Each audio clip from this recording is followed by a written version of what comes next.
Bonjour à tous, je m'appelle Renaud Ego, je suis un écrivain. Je suis l'auteur d'une quinzaine de livres que j'ai commencé à publier à partir du milieu des années 90.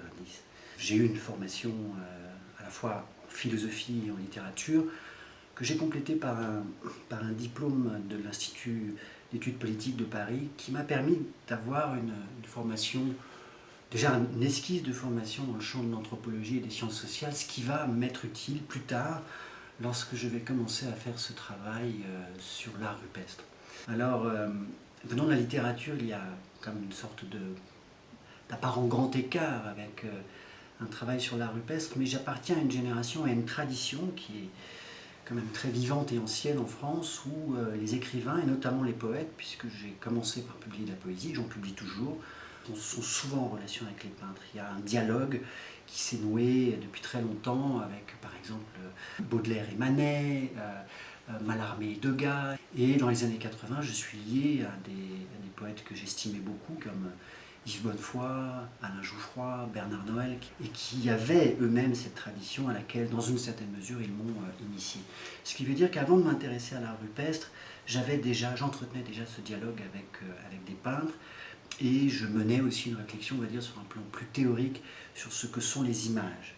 Il se trouve qu'au milieu des années 90, il y a une découverte majeure en France, c'est celle de la grotte Chauvet en 1994, qui est une découverte absolument éblouissante et qui va totalement bouleverser la connaissance que nous avions de l'art paléolithique occidental.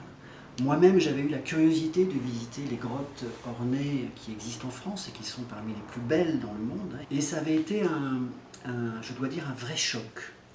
Je me souviens de ma première rencontre avec une image qui était celle des bisons de Font-de-Gaume qui m'avait profondément ébranlé.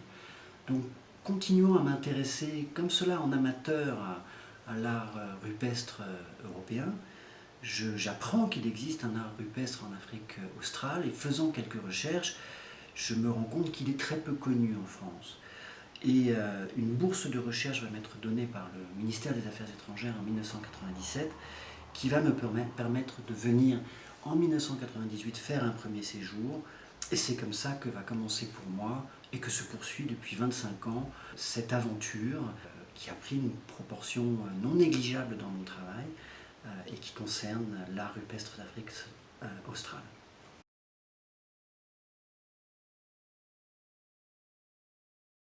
Quand je commence cette recherche, mes outils méthodologiques ne sont pas encore affinés. Je viens de l'univers de la philosophie et de la littérature. C'est vrai que dans le champ de la philosophie, la phénoménologie de Merleau-Ponty est quelque chose qui n'est pas relié à l'anthropologie, mais qui offre des outils intellectuels pour avoir une approche des images qui, pour moi, a été très importante. Et je ne viens pas avec des outils préconçus, je viens en Afrique australe en me familiarisant avec le travail des chercheurs sud-africains. C'est par leur intermédiaire que je commence à travailler et j'ai l'occasion de m'entretenir ou de rencontrer les principaux chercheurs qui travaillent dans ce domaine encore dans les années 1990.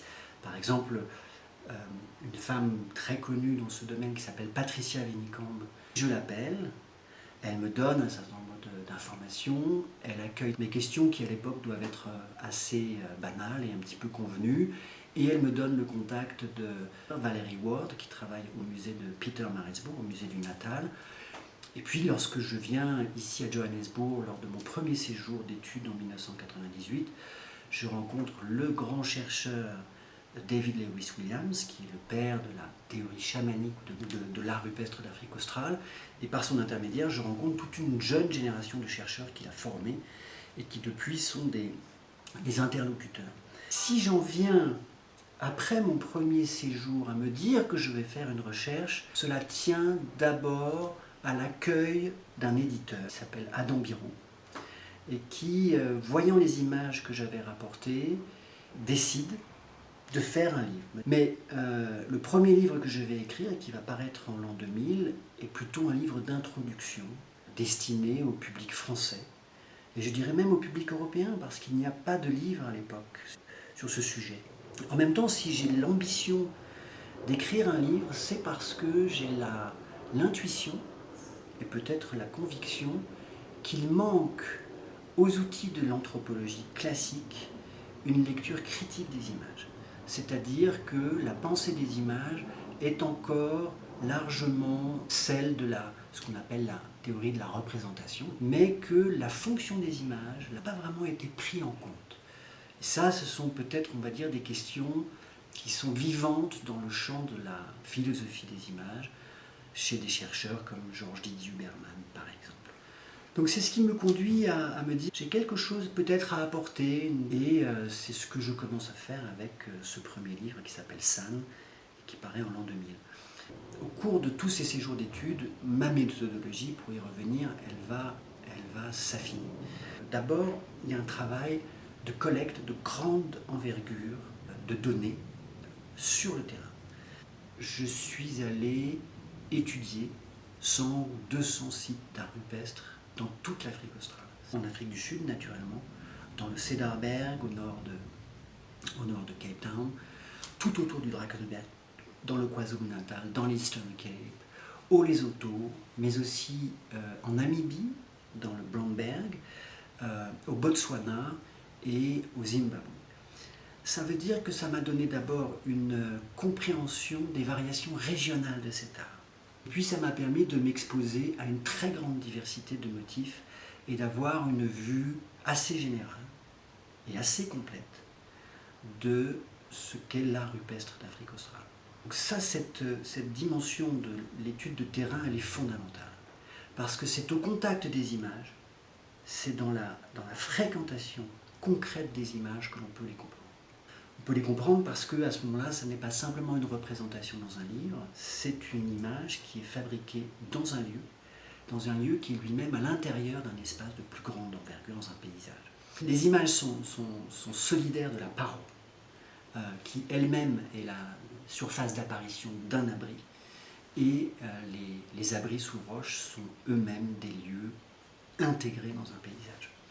Alors il est parfois difficile de comprendre le choix des localisations, la signification des localisations, mais il est évident qu'elle n'est pas anodine et qu'on peut comprendre que certains abris sont des lieux d'initiation, certains abris sont des lieux plutôt de rassemblement, et que les peintures jouent un rôle différent selon les abris.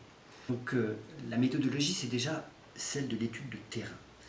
La deuxième chose, c'est que sans avoir fait de relevé, ce qu'on appelle en anglais des tracing, ce qui était le travail classique des scientifiques, j'ai toujours pris le soin de dessiner. Et dessiner, c'est une façon d'avoir conscience que la main voit. Et en dessinant, on aiguise son regard d'une manière extraordinaire et on rentre dans la peinture.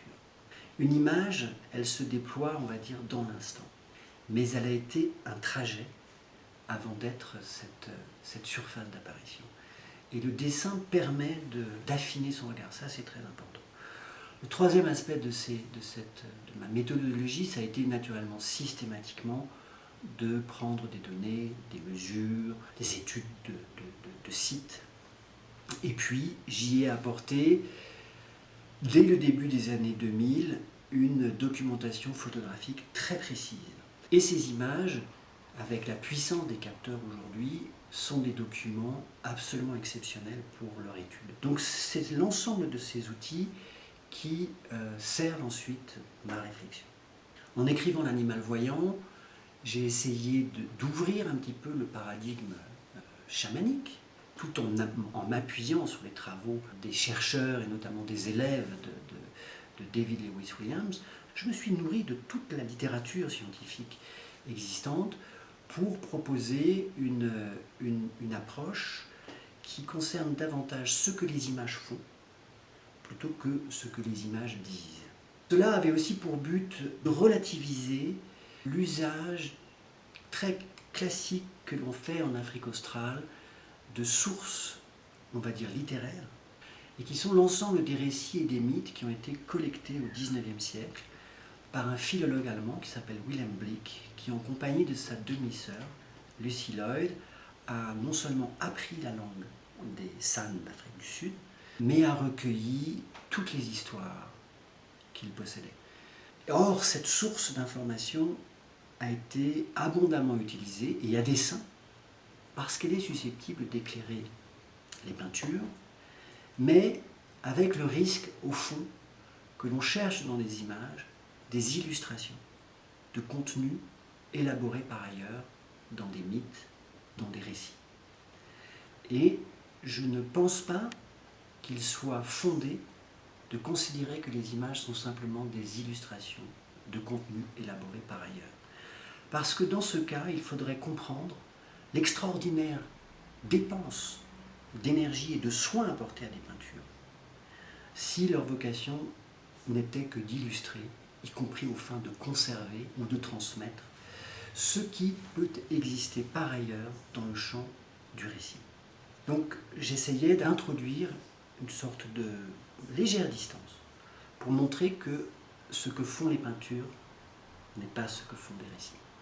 Utiliser la connaissance que l'on a d'une culture, des San du Botswana, qui n'ont pas de tradition picturale, ou les récits des San localisés dans le sud de l'Afrique du Sud au XIXe siècle, pour essayer de comprendre ce que sont des images qui ont été faites il y a plusieurs centaines, voire plusieurs milliers d'années, demandent à être discutées.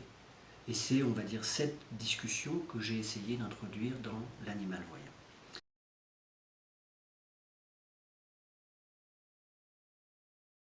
Alors j'ai été en contact avec de très nombreux chercheurs sud-africains. Je vous parlais de David Lewis-Williams d'un côté, mais j'ai surtout été en contact avec ses élèves très brillants. Je pense notamment à Sven Osman, à Geoff Blundell, à Jeremy Holman, et aussi de Sam Chalice, qui aujourd'hui dirige le Rock Art Research Institute à Johannesburg. J'ai souvent été en contact avec eux, et je dirais que moi je connaissais beaucoup mieux leur travail que eux ne connaissaient le mien pour des raisons linguistiques.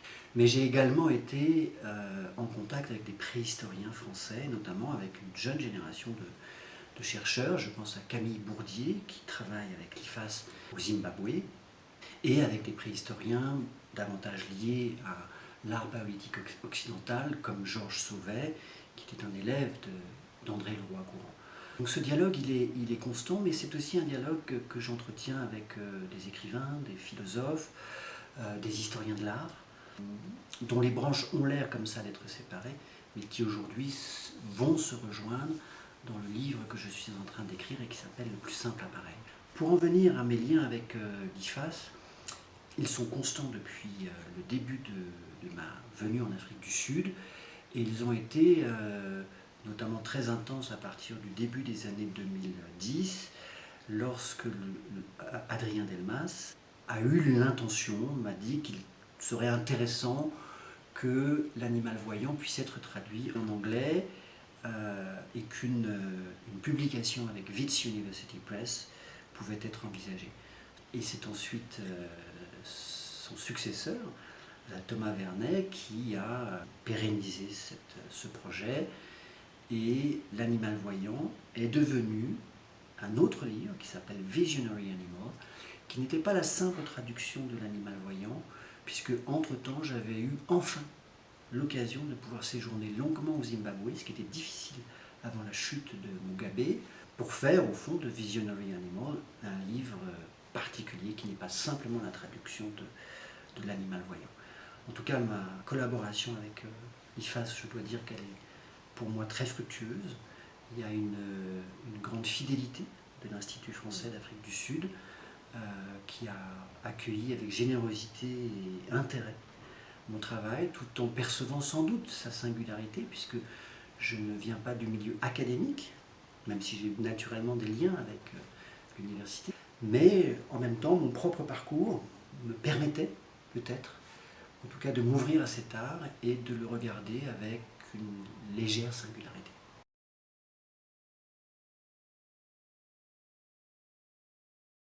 Alors j'entretiens un dialogue avec des chercheurs, qu'ils soient sud-africains ou français, travaillant en Afrique australe. Ce qu'ils m'ont apporté est considérable, parce que je me suis nourri de leurs travaux. Ce que je leur ai apporté, ben, ça serait à eux de le dire. En tout cas, j'ai l'intuition que mon travail a contribué à ouvrir un petit peu le débat. Et je ne sais pas s'il a permis de dépassionner le débat sur le chamanisme, mais j'ai tenté, pour ma part, en tout cas, d'ouvrir une voie qui se faisait en dehors de la conflictualité ouverte par le débat du chamanisme. J'ai un rapport critique vis-à-vis de l'hypothèse chamanique qui n'en est pas moins extrêmement respectueuse à l'égard de ce qu'a apporté David Lewis Williams.